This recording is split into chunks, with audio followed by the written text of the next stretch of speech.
चलिए, good afternoon. देखिए, board पर एक प्रोनाउन लिखा हुआ है आपका, डिमोन्स्ट्रेटिव प्रोनाउन। ये डिमोन्स्ट्रेटिव प्रोनाउन, 4 डिमोन्स्ट्रेटिव प्रोनाउंस आपके होते हैं। एक डिमोन्स्ट्रेटिव प्रोनाउन जिसको कहते हैं दिस, दूसरा है दैट, तीसरा है दीज, चौथा है दो। दिस का प्लूरल क्या होता है? दिस का प्लूरल है दीज। और दैट का प्लूरल क्या है? दैट का प्लूरल है दो, है ना। दिस हम किसी एक व्यक्ति और वस्तु के लिए प्रयोग करते हैं, तो दीज का प्रयोग हम एक से अधिक व्यक्ति और वस्तु के लिए करेंगे। फिर दैट का प्रयोग किसी एक व्यक्ति और वस्तु के लिए करेंगे, तो दोज का प्रयोग एक से अधिक व्यक्ति और वस्तु के लिए करेंगे, क्योंकि दैट का ही प्लूरल है दोज आपका। जैसे मान लो हम एक सेंटेंस अगर कहें आपको,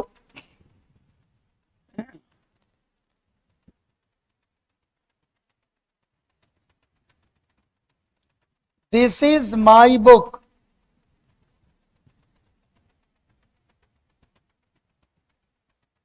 एंड दैट इज योर्स। देखो, दिस और दैट के बीच में जो डिफरेंस है उसको जरा देखिए। दिस इज माई बुक यानी दिस बताएगा कि कहने वाला जो व्यक्ति है उससे कोई वस्तु नजदीक है, तो नजदीक वाली वस्तु के लिए दिस का प्रयोग करें। और अगर कहने वाले व्यक्ति से कोई वस्तु दूर है तो उसके लिए हम दैट का प्रयोग करें। यानी नजदीक के लिए दिस और दैट का प्रयोग दूर के लिए। तो दिस इज माई बुक, यह मेरी किताब है, एंड दैट इज योर्स यानी वो बता रहा है कि वो तुम्हारी किताब है, मतलब दूर के वस्तुओं के लिए कह रहा है। और दिस का अगर प्लूरल बनाना होगा तो हमको ऐसे बनाएंगे, कहेंगे these are my books, these are my books, and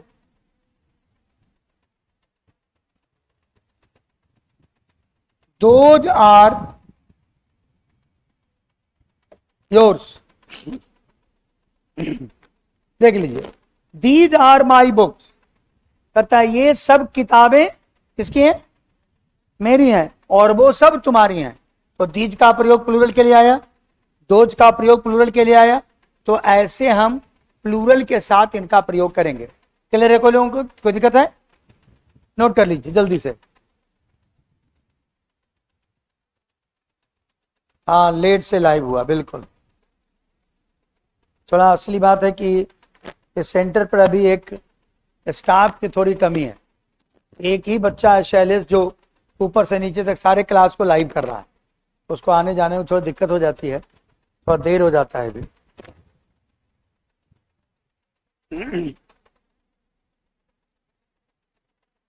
ये हो गया हमारा डिमोन्स्ट्रेटिव प्रोनाउन। इसमें कुछ विशेष बात आपको जानने लायक नहीं है। दिस दैट दीज जो आप बचपन से देखते आए हैं। अगला जो प्रोनाउन है वो बताइए कौन सा है? अगला प्रोनाउन है आपका डिस्ट्रीब्यूटिव प्रोनाउन, यही ना है? चलिए लिखिए, डिस्ट्रीब्यूटिव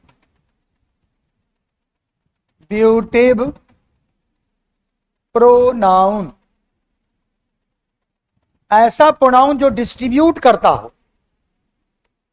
डिस्ट्रीब्यूट करने का मतलब अलग अलग करके जो बता दे, इसको कहते हैं डिस्ट्रीब्यूटिव प्रोनाउन। जैसे ईच हमारा डिस्ट्रीब्यूटिव प्रोनाउन है, जिसका हिंदी कहते हैं प्रत्येक। उसके बाद है आइदर, आपका डिस्ट्रीब्यूटिव प्रोनाउन है, जिसका अर्थ होता है दो में से कोई एक। दो में से कोई एक, ये डिस्ट्रीब्यूटिव प्रोनाउन हो गया। फिर अगर मान लो एक शब्द कहते हैं नाइदर, इसका अर्थ होता है दो में से कोई नहीं।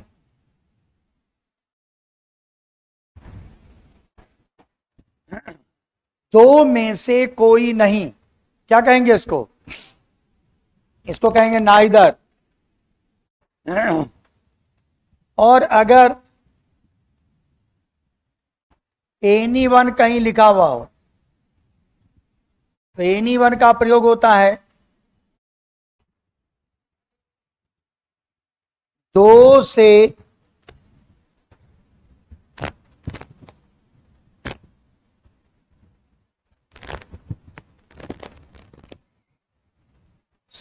अधिक में कोई एक, और नन का प्रयोग होता है दो से अधिक में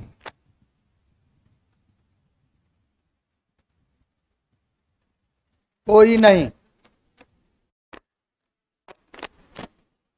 दो से अधिक में कोई नहीं तो आप करोगे नन।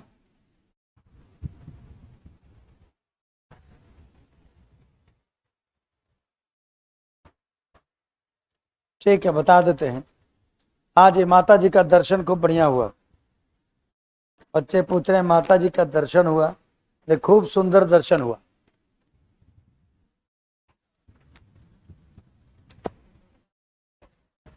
अब जरा देखिए, एक नोट करके एक बात लिखा रहे हैं, नोट।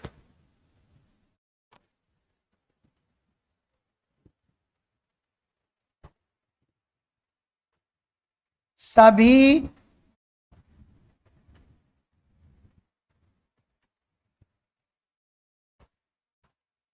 डिस्ट्रीब्यूटिव, सभी distributive pronoun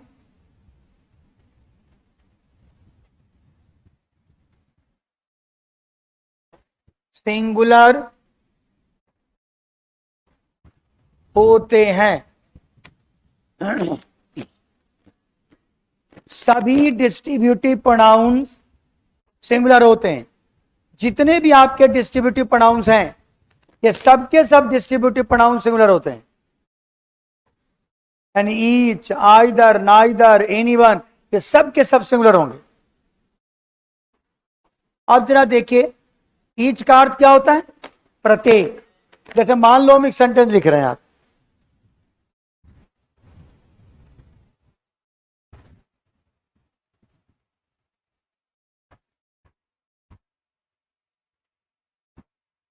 each of the students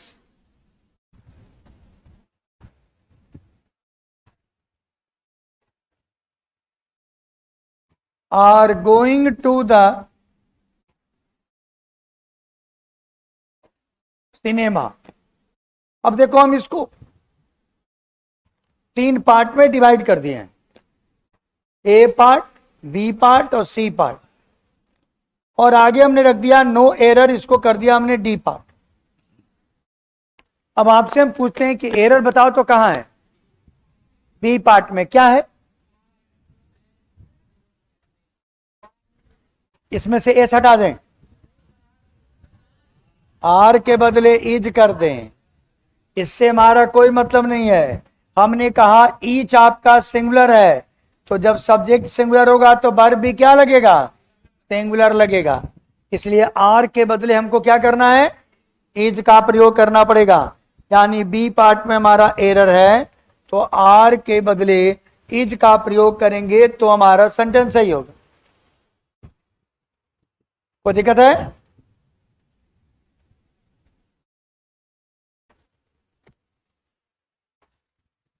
science का क्लास आज नहीं हुआ था।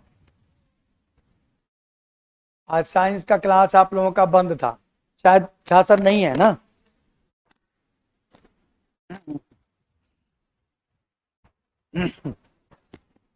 आगे देखिए, एक एग्जांपल और देखिए।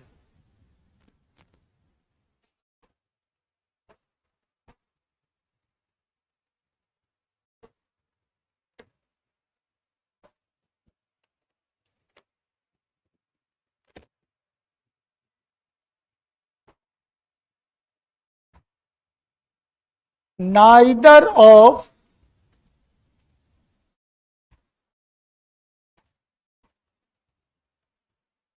these three roads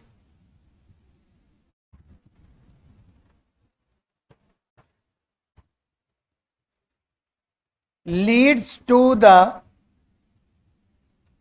station.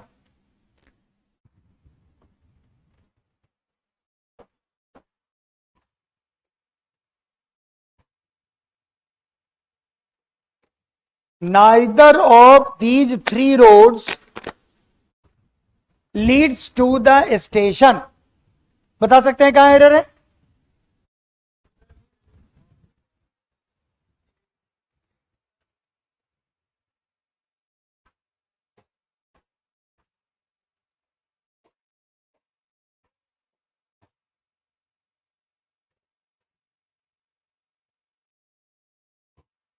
बोलो कहां एरर है? A part, B part, C part, कहां एरर है?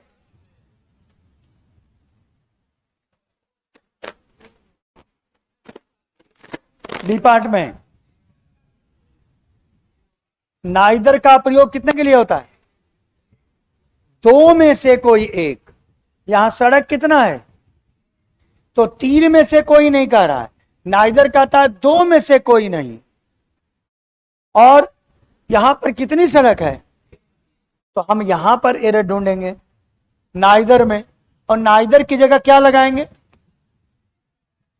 देखो आप लिखे हुए हैं नन। नन का प्रयोग दो से अधिक में से कोई नहीं, तो दो से अधिक रोड है ना, इसमें से कोई नहीं कहना है। तो हमारा क्या हो गया? ए पार्ट में एरर हो गया। नाइदर की जगह पर यहां क्या लगाना पड़ेगा? यहां नन लगाना पड़ेगा। नहीं समझ रहे हैं? समझ रहे बात को? यहां पर कितनी सड़क है? तो तीन। जब सड़क एक दो से ज्यादा है तो इसका मतलब है कि नाइदर का प्रयोग तो दो के लिए होता है। यहां पर यहीं पर बदलेंगे तो नाइदर की जगह पर नन का प्रयोग करेंगे।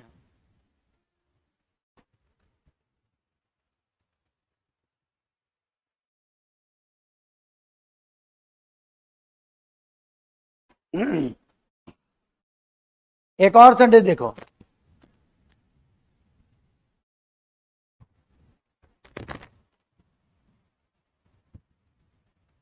There are 5 pens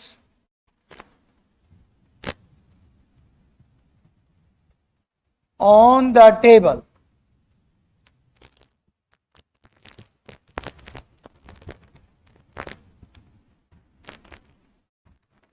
You can use either. क्या कह रहा है? टेबल पर कितनी कलमें हैं? 5। और कहता है तुम किसी का भी इस्तेमाल कर सकते हो। तो पेन कितना है? 5। और टेबल पर 5 पेन है, और यहां कर रहा आइदर का प्रयोग। आइदर का प्रयोग तो कितने में से एक के बारे में कहता है? दो में से एक। और यहां कितनी कलमें हैं?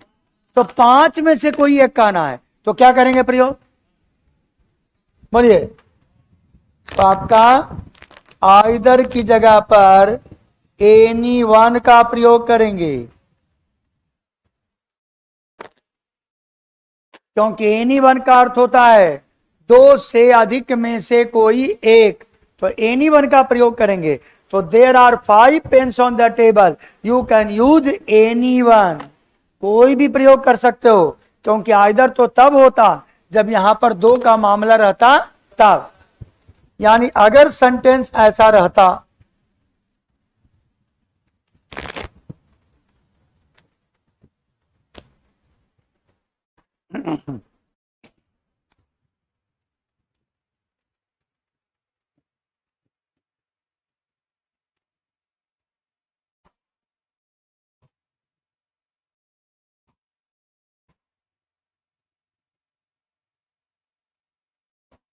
there are 2 pens on the table, you can use either। अब ये सही होता, क्योंकि कितनी कलमें हैं? 2। और कहता है तुम कोई भी प्रयोग कर सकते हो, तो दोनों में से कोई एक। इसे यहां पर प्रयोग हो जाएगा आइदर। दो में से कोई एक, तब हम प्रयोग करेंगे आइदर का। और दो में से कोई नहीं तो क्या प्रयोग करेंगे, नाइदर का।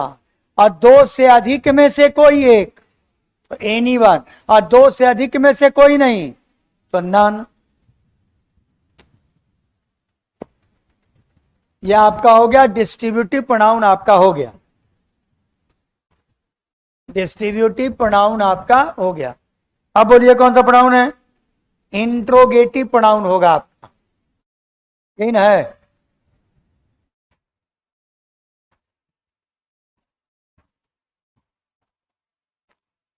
इंट्रोगेटिव प्रोनाउन मतलब जिससे किसी प्रश्न का बोध हो। जैसे कौन कौन से इंट्रोगेटिव प्रोनाउंस हैं, हु, इसका अर्थ है कौन, किसके लिए प्रयोग होगा,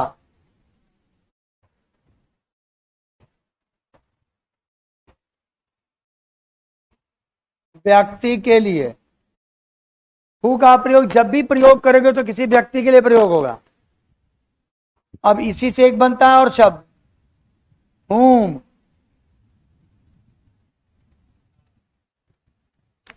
इसको, यह भी किसके लिए प्रयोग होता है, ये भी व्यक्ति के लिए। हालांकि ये बन के आएगा सब्जेक्ट और ये बनकर आएगा ऑब्जेक्ट। तो हु से बना हूं, हु सब्जेक्ट की तरह काम करेगा, व्यक्ति के लिए प्रयोग होगा। हुम भी व्यक्ति के लिए प्रयोग होगा लेकिन ऑब्जेक्ट की तरह काम करेगा।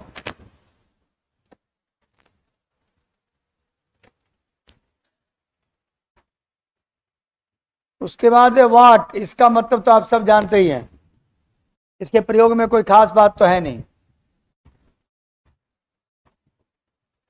विच का अर्थ कौन भी होता है,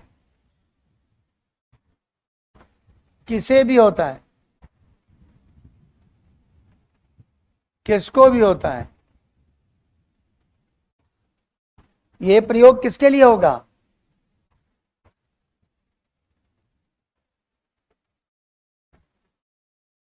सबों के लिए।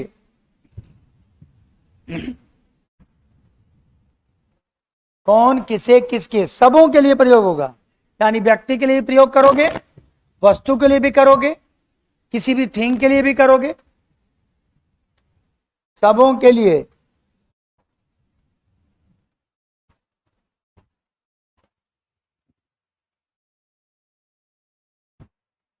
सिलेक्शन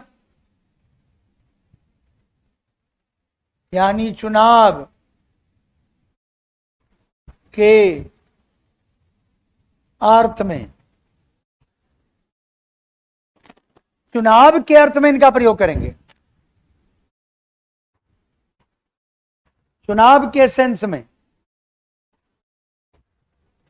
जब भी किसी चीज को चुनकर बताना है तो आप विच का प्रयोग करेंगे चुनकर बताने के लिए। तो ये हु, होम, विच और वाट, ये चार आपके इंट्रोगेटिव प्रोनाउंस हैं। अब प्रश्न उठता है कि आप आगे देखते होंगे वेयर, वेन, हाउ, वाई, ये इंट्रोगेटिव प्रोनाउंस नहीं है, वो उसमें से कुछ एडजेक्टिव है, कुछ इंट्रोगेटिव एडवर्ब है। लेकिन प्रोनाउन में यही हु, होम, व्हाट और विच, यही आपके चार इंट्रोगेटिव प्रोनाउंस होंगे। सबके बारे में मैंने बता दिया किसके लिए कहां कैसे प्रयोग होता है, आप सब जानते हैं। जैसे मान लो हु का एक एग्जांपल ले लेते हैं। मान लो एक सेंटेंस है आपका, who broke this glass, who broke this glass, कहता है इस ग्लास को किसने तोड़ा। हु ब्रोक दिस ग्लास, कहता है इस ग्लास को किसने तोड़ा।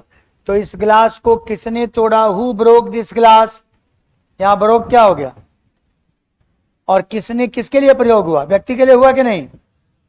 तो हु सब्जेक्ट के रूप में आया, अब व्यक्ति के लिए प्रयोग हुआ तो हमने कहा ना कि हु का प्रयोग व्यक्ति के लिए होता है। हुम का प्रयोग देखिए,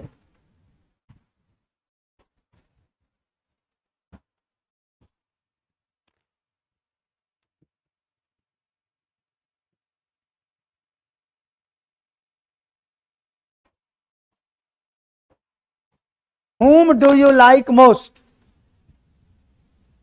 तुम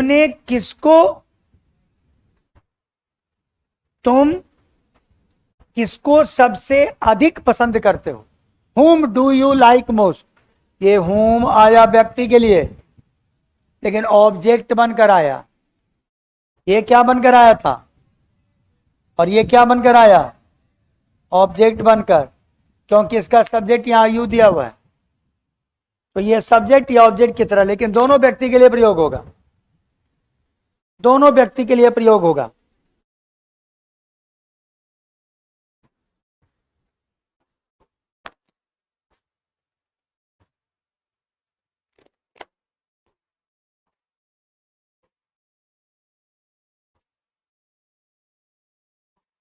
एक बच्चा पूछ रहा है कि सर आपका नंबर मिलेगा, मोबाइल नंबर? देखो, मेरे मोबाइल नंबर के लिए बड़ा आसान सा बात है, हमने पहले भी कहा था आप लोगों को। गूगल पे जाओ, SK Sinha English classes type करो, मेरा पूरा फोटो के साथ मोबाइल नंबर के साथ आपको मिल जाएगा। तो मुझसे नंबर लेने की जरूरत नहीं है, आप मोबाइल से ही ले लो, गूगल पर ही डाल लो, तो वहीं से आपका नंबर मिल जाएगा। तो whom do you like most, समझ गए? अब व्हाट का प्रयोग कैसे करते हैं? जैसे मान लो कहते हैं, सपोज कर लो, अगर व्हाट का प्रयोग है, कोई संडे ले लीजिए, व्हाट का कोई भी संडे ले लीजिए, व्हाट्सएप के लिए प्रयोग कर सकते हैं। What are you doing now? What are you doing now? तुम अभी क्या कर रहे हो? अब what are you doing now, तो अभी क्या कर रहे हो, इसमें व्हाट का प्रयोग क्या के अर्थ में आ गया? में कोई विशेष अर्थ नहीं है। अब बच गया बात विच का। विच के बारे में कुछ विशेष बात हमने कहा है। हमने कहा विच का प्रयोग सब के लिए कर सकते हैं, व्यक्ति के लिए भी, वस्तु के लिए भी, सब के लिए। लेकिन एक उसका शर्त है कि विच का प्रयोग आपको जब भी करना है तो आपको क्या प्रयोग करना है? सिलेक्शन के अर्थ में, यानी सेंटेंस से लगे कि चुनाव का अर्थ दे रहा है, किसी चीज को चुनकर बता रहे हैं आप। जैसे मान लो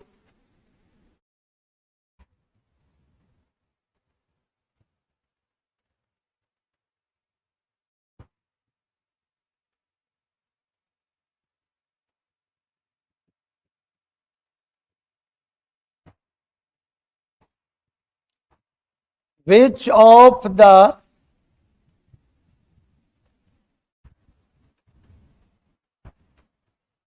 statements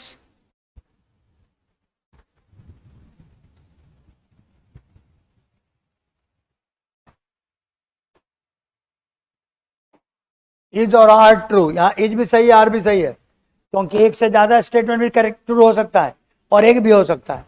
तो which of the statements is और आर ट्रू। अब बताओ, यहां विच का प्रयोग हमने चुनाव के लिए किया कि नहीं? चुनकर बताना है कि जो स्टेटमेंट दिया गया है उसे बताइए कौन सा स्टेटमेंट ट्रू है, तो चुनाव के अर्थ में प्रयोग किया। जैसे मान लो हम कहते हैं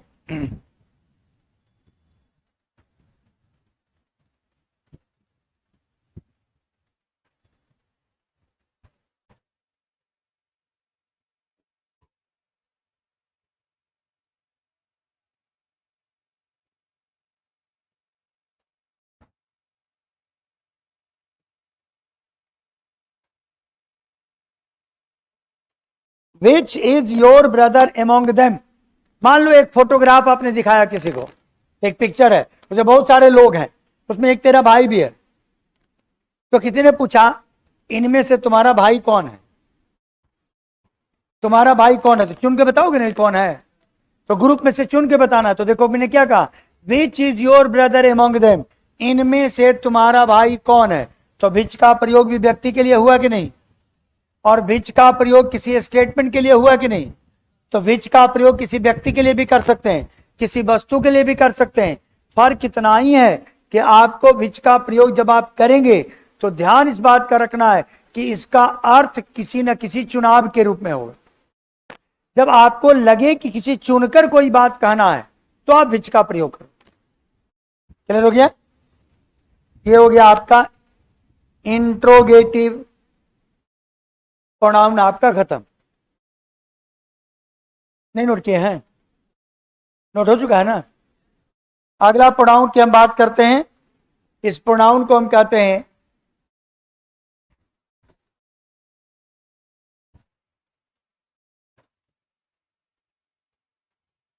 इंडेफिनिट प्रोनाउन। इंडेफिनिट प्रोनाउन क्या है? इंडेफिनिट का मतलब, इंडेफिनिट का मतलब होता है जिससे किसी निश्चित व्यक्ति वस्तु का बोध नहीं हो, अनिश्चित व्यक्ति वस्तु का बोध हो। अनिश्चयवाचक,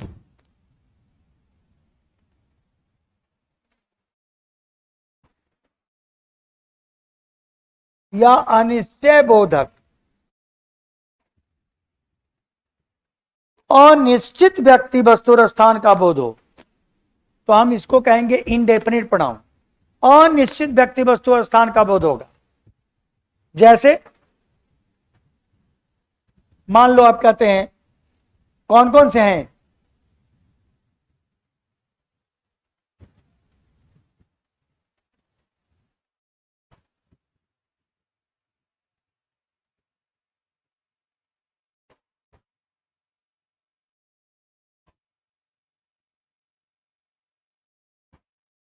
पहला तो कह रहा वन बॉडी और थिंग से बनने वाले, ये सब इंडेफिनिट प्रोनाउन होगा। जैसे वन से कोई बने, सम वन, समबडी, समथिंग बन रहा है ना। वन से एक बार, बॉडी से, थिंग से बना लीजिए। आप लोग भी एक बार सम से बनाइए।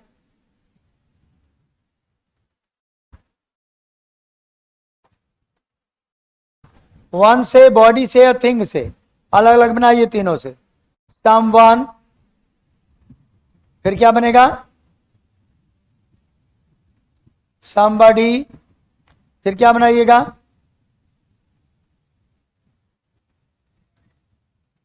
समथिंग,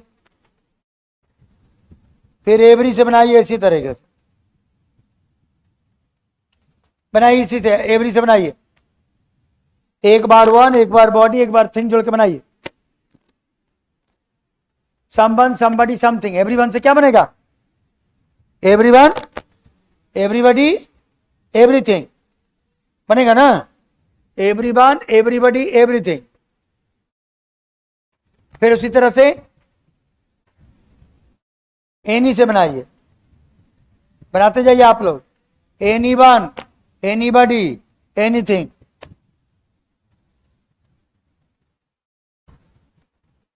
नो वन, उसी तरह बनाइए। नो बडी, नथिंग बनाइए। कुल मिलाकर ये 12 हो जाएंगे वन बॉडी और थिंग से बनने वाले प्रोनाउंस। ये सब अनिश्चित व्यक्ति वस्तु को बोध करेगा।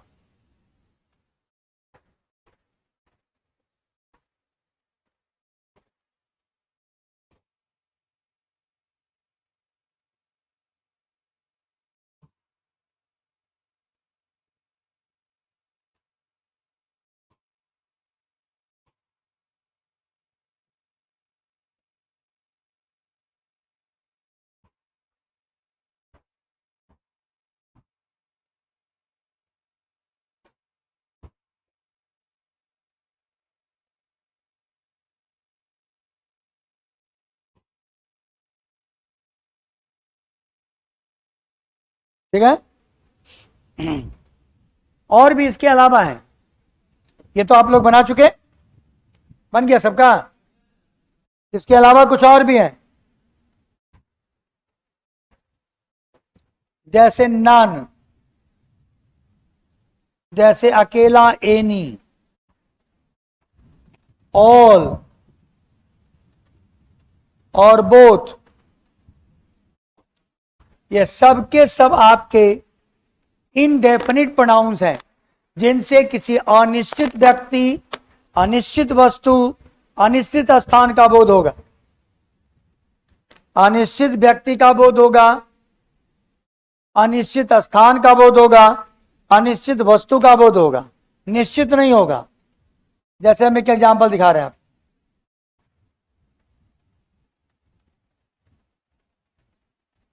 someone has stolen my pen। बोलो क्या अर्थ है, बोलो अर्थ। किसी ने मेरी कलम, अच्छा बताओ, किसी ने मेरी कलम चुरा ली है तो व्यक्ति कोई निश्चित है, नहीं है। किसी ने चुरा ली है तो व्यक्ति निश्चित नहीं है, इसलिए इसका नाम अनिश्चयवाचक सर्वनाम है, क्योंकि इससे किसी निश्चित व्यक्ति का बोध नहीं होगा। अगर यहां कोई निश्चित व्यक्ति को आपको पता हो तो कि किसने चुराई है, तो बोलते हैं राम है जो स्टोलन माई पेन, बोलते हैं मोहन है जो स्टोलन माई पेन, हम कहते हैं गीता है जो स्टोलन माई पेन। लेकिन कुछ नहीं पता है, लेकिन चोरी हो गया तो आप कहिएगा संबन है जो स्टोलन माई पेन, है कि नहीं। अब जैसे मान लो हम कहते हैं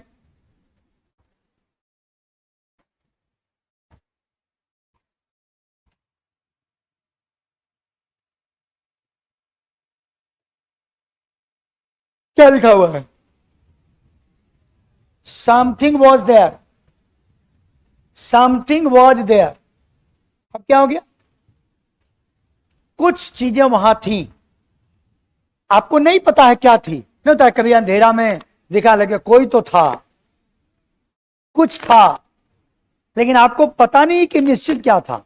तो ये जो अनिश्चित बात का बोध कर रहे हैं, समथिंग वॉज देयर, या हम कहते हैं समवन वॉज देयर। हिंदी में भी कोई, कुछ, ये अनिश्चयवाचक सर्वनाम कहलाता है। इसे समथिंग वॉज देयर, ये भी आपका हो गया अनिश्चयवाचक सर्वनाम। आई बात समझ में। चलिए अगली बात हम लोग कल करेंगे, इसके बाद इसके बारे में अभी खत्म नहीं हुआ है पूरा बात, अभी इंडेफिनिट प्रोनाउंस हम लोग कल आगे करेंगे। आज तो थोड़ा लेट कर दिया लाइव करने में, इसलिए अभी और भी क्लास है आप लोगों का। कौन सी का है, मैथ का।